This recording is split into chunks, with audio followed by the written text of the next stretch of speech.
Hello everybody, welcome to this channel. Today I'm gonna show you how to use ChatGPT with image input. For that you have to follow my instructions very carefully.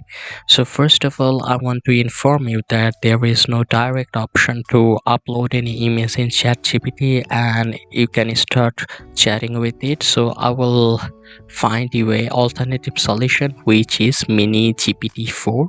So this is exactly like ChatGPT and you can get all the things exactly like ChatGPT. You have to just search for mini GPT-4. You will get this link.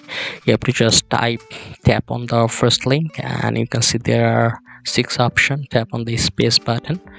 So that's it. Now at the left portion you can see drop image here or click on upload. I'm just dropping a random image just like this, and at the right side you can just ask any question. Before that, just tap on the upload image and start chat.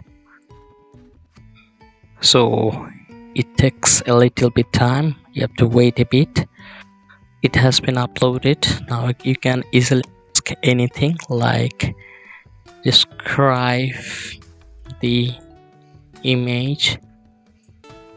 You can see that it has been written here, like the image shows a woman wearing a green sari with gold and green embroidery on it. She's standing on the side of a building with a brick wall behind her, and there are so many other description of it like that. You can easily ask anything you want regarding that particular uploaded photo. So that's all about it. If this tutorial helped you, like this video and don't forget to subscribe to my channel. See you in the next one.